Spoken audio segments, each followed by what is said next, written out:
ഉമർ ഫാറൂഖ് റളിയല്ലാഹു അൻഹുവിന്റെ കാലഘട്ടം മദീനയിൽ ഉമർ റളിയല്ലാഹു അൻഹു അമീറുൽ മുഅ്മിനീനായി കഴിയുന്ന കാലഘട്ടത്തിലാണ് ഈജിപ്ത് ഗവർണറായി അംർ ബിൻ ആസ് റളിയല്ലാഹു അൻഹുവിനെ നിയോഗിക്കുന്നത്. അംർ ബിൻ ആസ് റളിയല്ലാഹു അൻഹുവിന്റെ നേതൃത്വത്തിൽ ബഹനസ കീഴടക്കുന്നതുമായി ബന്ധപ്പെട്ട് ഇവിടെ വരുമ്പോൾ അവരെ സഹായിച്ച 7 വനിതകളുടെ ഖബറിടം ഉള്ള സ്ഥലമാണ് നാം ഉള്ളത്.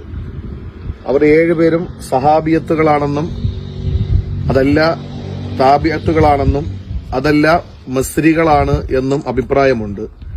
ആ അഭിപ്രായ വ്യത്യാസങ്ങൾ നിലനിൽക്കുമ്പോഴും അംർ ബിൻ ആസ് റളിയല്ലാഹു അൻഹുവിനെ സഹായിച്ച അഥവാ ഇവിടെ ഇത് മോചിപ്പിക്കുന്നതിന് വേണ്ടിയിട്ട് സഹായിച്ച ധീര വനിതകളാണ്. അവരുടെ 7 പേരുടെയും ഖബറാണ്. 3 പേരുടെ ഖബർ ഇവിടെയും തൊട്ടടുത്ത് 3-4 പേരുടെ ഖബറുമുണ്ട്.